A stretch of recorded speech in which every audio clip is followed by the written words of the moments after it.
Hello guys, аз съм Лазар БГ, много ми е приятно отново, че се чуваме и че се виждаме в моят канал. Просто от време на време имам нужда от почивка, да презаредя, за да могат да ми дойдат нови идеи за видеа и така нататък. Така че в днешното видео смятам да си говорим за това как съм се чувствал относно реакциите на Мъци. Приятели ли сме с Мъци, каква ни е комуникация до ден днешен, понеже на много хора това е интересно и питат и по лайкове в TikTok, и също в заявките ми в Instagram постоянно се въртат тези въпроси. Затова днес ще отговорим именно на тези неща. Така, първо как съм се чувствал с реакциите, които Мъци ми качваше. Знаете, че Мъци правеше реакции на мои видеа. Ако не знаете, може да отворите YouTube, да напишете Мъци, Лазунчо и да видите колко много реакции има и колко много гледания правеха тези реакции относно моите видеа.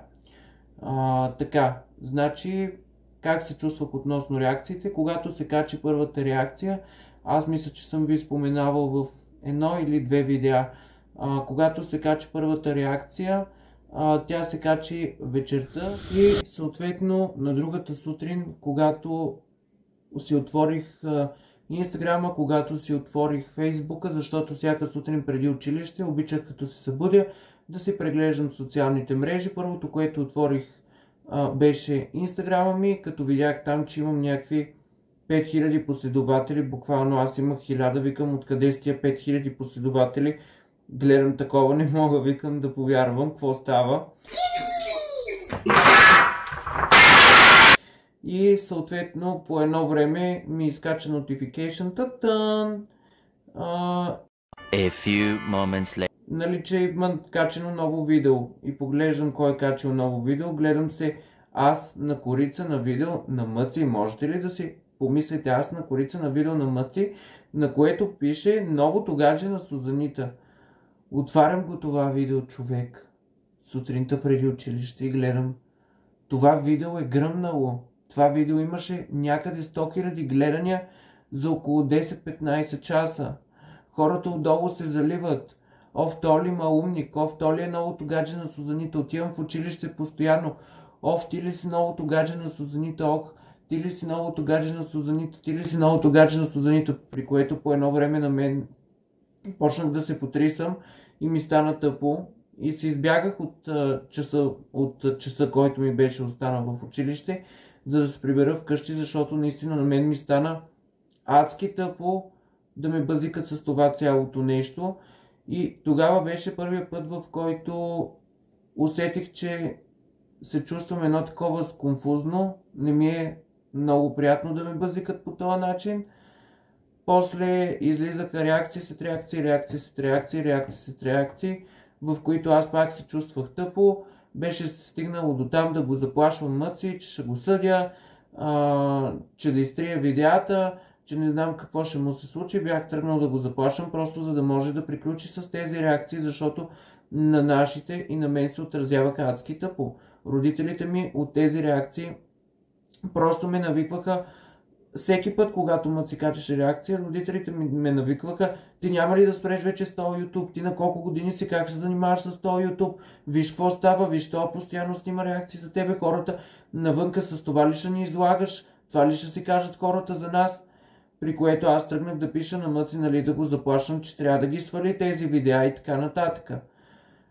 И съответно после излизаха пак реакции след реакции, реакции след реакции. Аз пак се чувствах мега тъпо и така нататък. Докато по едно време просто станах адски голямо перде, спря да ми пука от това цялото нещо. На родителите ми вече им беше все тая, защото просто те се примириха, че това е нещо, което няма да спре.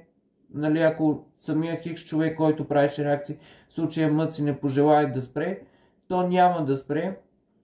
И в случая по едно време спря да ми пука и просто започнах да си мисля: добре, какви са позитивите от това цялото нещо? Какво ще извлека аз? И почнах да си ги нареждам. Аз ще извлека повече последователи, ще извлека повече абонати, ще извлека повече аудитория. Ще мога да покажа на аудиторията си какъв съм всъщност в реалността.